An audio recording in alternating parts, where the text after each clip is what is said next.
Sawubona, Igamalami Ingu Imani Waters. Ingi Funda Zulu.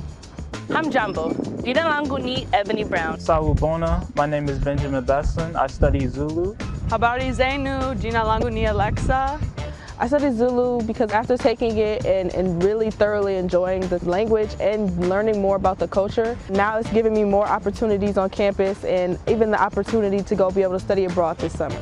I chose Swahili specifically just because I love The Lion King. I didn't know the words like, Rafiki and Simba were actually key Swahili words. And I've been studying it for about 3 years. It's been a great time. Seeing the rise in the Black freedom struggle in South Africa with Nelson Mandela and Stephen Biko and all the freedom fighters there. It's very closely related to the civil rights movement here in America, and seeing that really gives me a good cultural connection to South Africa.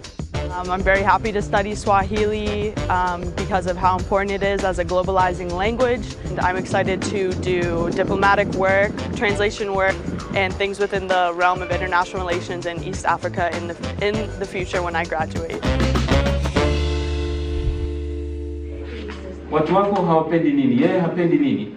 The history and politics of Africa are taught throughout American college campuses. But these students at Howard University are exploring African culture and values by learning to speak its indigenous languages. Professor Leonard Mwaka teaches Swahili, spoken by tens of millions of people on the continent and around the world. Howard University is a place where we see African Americans, most of them coming here, people who want to identify with Africa. So the need and the interest in African languages and Swahili in particular is intentional on their part because they want to really connect with the motherland. What is also important is to see a newer generation, a new cohort of students who are heritage language learners. These are people that their parents were born in Africa, or they were born themselves in Africa and they want to learn this language. Howard University is home to the largest African languages program in the United States.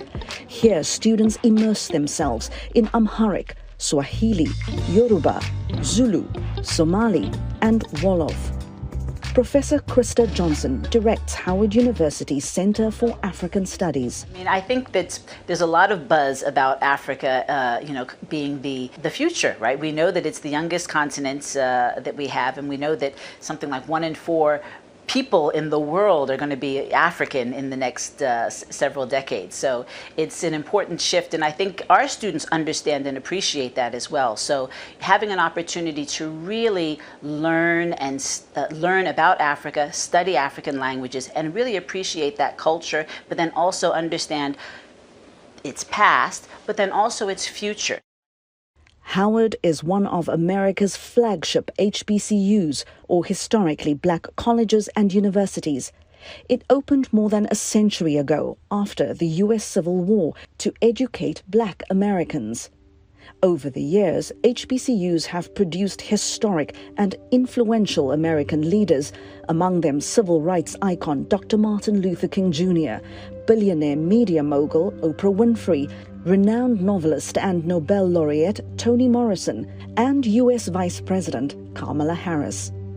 These institutions also have a long history of welcoming foreign students from Africa, some of whom went on to become leaders and heroes at home.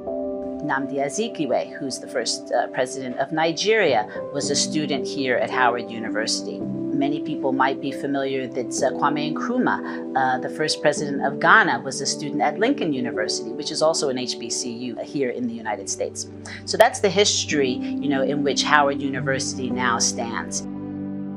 We have always been on the side of social justice, on the side of independence and liberation for peoples of African descent. Apartheid South Africa's order to ban black languages from school underscored the power of language to unite people or oppress them. The fight over language helped trigger the end of the apartheid regime. That struggle is personal for Piwokuhle Mnyandu, born and raised in KwaZulu-Natal. Now here at Howard, Mnyandu teaches his mother tongue, isiZulu. Remember, every sound you see, you say, so mpo, everyone say mpo. Teaching Zulu through a cultural lens, he says, makes the language more accessible. It's a tabula rasa environment. It's zero judgment. So when they come to my class, what they know about Africa is usually, it varies. Mnyandu credits the cultural influence of movies like Black Panther for helping Black Americans see their connection to Africa in a different light. So they started looking at African cultures very differently than their parents perhaps used to look at African cultures. And another factor is that Africa is becoming more important in their lives. So whether they're going to international business or not, they cannot succeed without knowing something about Asia and Africa. So there's been a perfect storm outside the classroom that has led us to where we are. Mnyandu's classes are vibrant and interactive. He shares nuances of Zulu culture, values, and etiquette. I teach them to completion, not perfection. Because sometimes American students are quite, they're perfectionists. But if you teach the students, no, Africans won't judge you when you say a syllable wrong. They won't stop you mid-sentence and correct you because they know who you are. And so don't be anxious about these names. So that's a big thing that actually gives them a lifelong skill.